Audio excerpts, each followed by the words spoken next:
ეს ადამიანი ხა ვიზეთ თქვენ საუბრობდით, არის აი ძალიან კარგი მაგალითი, როგორ ემსახურებიან deep states. თავისი წარსულით, თავისი საქმიანობით, რა თქმა უნდა, რატო იქნა გამოგდებული, ეცეთ საზოგადოებამ ძალიან კარგად იცის. კახაკალაძემ ბიძინა ივანიშვილის ყოფილ ადვოკატს გამოგდებული უწოდა. თბილისის მერი აცხადებს, რომ ბიძინა ივანიშვილმა ყიფიანი deep state-თან კავშირების გამო გამოაგდო. ოპონენტების deep state-თან დაკავშირება ქართული ოცნების უცვლელი ტრადიციაა. ასევე უცვლელია პოზიცია საარჩევნო კანონმდებლობის შეცვლასთან დაკავშირებითაც.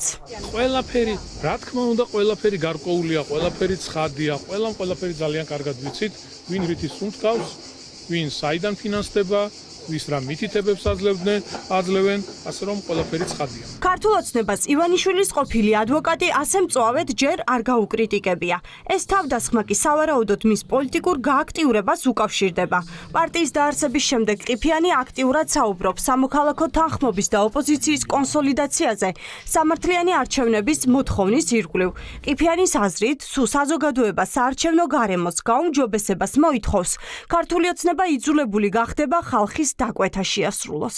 ეს არის შეთანხმება არჩევნების წესებზე, როდესაც ფართო პოლიტიკური კონსენსუსი იქნება ჯერ ოპოზიციის მხარეს, რომ გარკვეული წესების შემთხვევაში არჩევნებში შესვლას აქვს აზრი, ვინაიდან არჩევნების შეფასდება როგორც თავისუფალი და სამართლიანი და კონკურენტუნარიანი, შესაბამისად ამ წესების ირგვლივ მოხდეს ფართო სამოქალაქო თანხმობა, კონსოლიდაცია და შემდეგ უკვე ამ თანხმობამდე დასული პოლიტიკური სპექტრი საზოგადოებასთან ერთად ბუნებრივია მოითხოვს უკვე არსებული ხელისუფლების მხრიდან ასევე მის თანხმობას.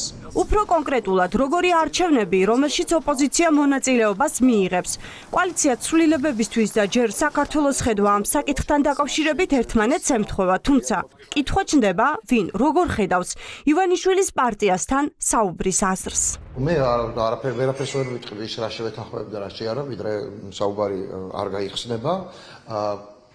აბსოლუტური თანხმედრაშია, როგორც ბატონი ყიფიანის, ასევე ნებისმიერი სხვა ოპოზიციური პარტიის განაცხადი იმასთან დაკავშირებით, რომ ერთად დავსხდეთ და შევთანხმდეთ არა მხოლოდ ალიანსის ფარგლებში, არამედ ფართო პოლიტიკური სპექტრის ფარგლებში, ოპოზიციური პოლიტიკური სპექტრის ფარგლებში, რა არის სამართლიანი არჩევნები, როგორ არჩევნებს მოვითხოვთ და რა გზით მოვიპოვებთ ამ არჩევნებს. როცა საუბრობთ ყიფიანის პარტიის შემოთავაზებაზე, 6 პუნქტი იმაზე შეთანხმებულია ოპოზიციაში ალიანსის წევრი პარტიები, ამიტომაც თუ ეთანხმება რა თქმა უნდა კასპიროვს ვერ დაუკეტავთ პირიქით.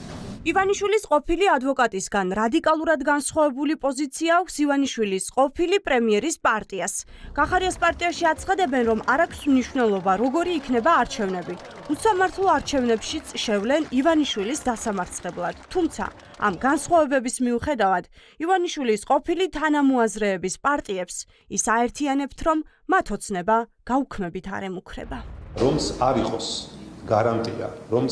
გარანტია თავისუფალი და სამართლიანი არჩევნების, ჩვენ ნებისმიერ შემთხვევაში, თუნდაც უსამართლო არჩევნების შემთხვევაში მზად ვართ მივიღოთ მონაწილეობა არჩევნებში და ამ გზით დავამარცხოთ ოცნება.